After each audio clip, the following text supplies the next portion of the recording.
narrative. Hello, and thank you for tuning in to my YouTube series, Indicted and Facing Prison Now What. My name is Mark Blatstein, and in 2006, I too was indicted and convicted of a felony and lost my medical license to practice in a career that I loved.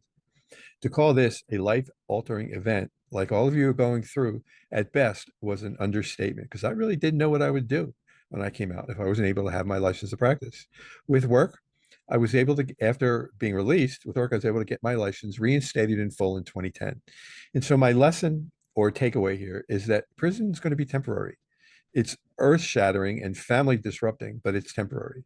That's the lesson. And helping make it temporary requires, before the pre-sentence interview, for you to undertake a well-written personal narrative, well-written release plan, and understanding what goes into this allocution, which is your conversation at the sentencing hearing with your judge, because it can change how they uh, how they officially sentence you. My goal in this series is to provide you with the information needed to survive and navigate these times, because knowledge and preparation together is going to help you build back confidence that you'll need as you proceed through this process. You've heard that the Department of Justice and the FBI have been asking questions, maybe received a target letter or a visit at your home. By this point, their case is mostly complete and their conviction rate is approaching 98%. So delaying on taking the next step is going to be at your peril. So what's your next step? You need to interview and find a criminal defense attorney who practices federal criminal defense, not just regular criminal defense, federal criminal defense in federal court, because federal courts operate differently than state courts. You don't want to be caught with someone who doesn't understand the basics of walking into a federal courtroom. Then it's hiring a legal team. It just doesn't mean they're experienced, but they also need a proven track record of successfully defending cases like yours. The part's important, and equally as important is that you need to feel comfortable with them. This is a terrifying moment for you, but you need to have, it needs to be a good fit so that you can begin to work with them and feel comfortable enough to share your innermost thoughts. It's a big deal. So the choices you make today are going to help and impact your tomorrow or not. Should you have questions, please do not hesitate to call and consider engaging my services at 240-888-7778. This is your life and your future. I've been through it. I'm hoping to soften the blow for you. Once completed, your narrative contains most of the information that a probation officer needs to complete their federal probation worksheet in preparation for filing the official pre-sentence report.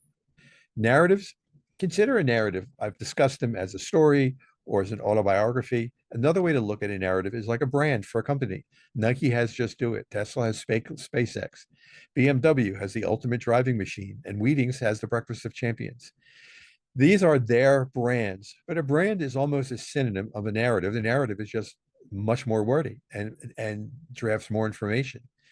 But are you ready to live with your indictment as being your story or your autobiography or your brand? And if you're not, then time needs to be taken to draft a narrative to help to understand your background fully and what brought you to this point in time where you broke the law and you find yourself humbled and standing before a federal judge looking at prison.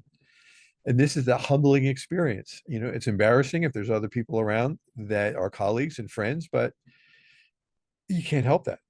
A narrative is is another term for brand or story. I've covered that, but as of today, if you, as I said, if you've not written or thought about writing a well-written personal narrative or story, because the judge understands that crimes do not happen in a vacuum, and they know what the prosecutor wants, they know what the Department of Justice wants, they know what your attorney wants. The only person they know nothing about is you. And so, if you haven't written your narrative, the Department of Justice has done it for you. As I said, it's your indictment, and without your version, this indictment is going to sentence you. If you're already at this point and don't have the time to wait for my future videos, please give me a call and we can discuss your situation one-on-one.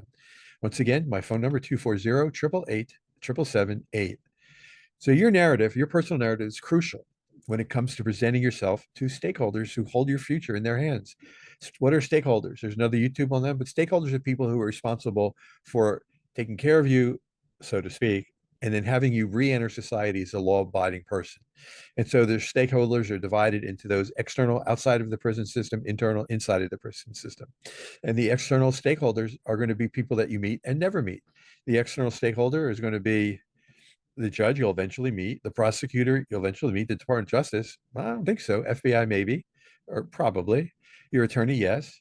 But Grand Prairie, Texas for the Federal Bureau of Prisons. You haven't gone into prison yet, but they're going to sentence you without ever meeting you.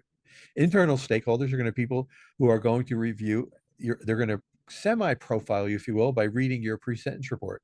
And if your personal narrative and release plan is not in that report, and they're going to all they're going to think about you is you're another troublemaker coming in, because they're going to be looking at your indictment, making up the entirety of the pre-sentence report. So your personal narrative is crucial when presenting yourself to stakeholders who hold your future in their hands. The Department of Justice, as I said, they've already done it for you. They've released your indictment. However, writing your own personal narrative provides an honest and true version of who you are to the judge and future stakeholders. It's important, as your stakeholders have already read the indictment, and so their perception of you primarily is biased in that way. But by creating a well-written narrative, it's essential for for you to succeed, and your first and only opportunity to communicate with your judge honestly, which is going to go along with your allocution. To engage my services or have your concerns answered, give me a call today at 240-888-7778. This is my personal cell, and I answer and return all of my own calls.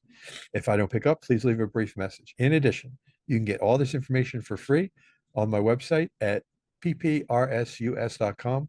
That's P as in Paul, P as in Paul, R as in Robert, S as in Sam, US.com, otherwise known as Physician Pre-Sentence Report Service. I hope you found this helpful, and I'm grateful that you've taken the time to listen. Have a good day.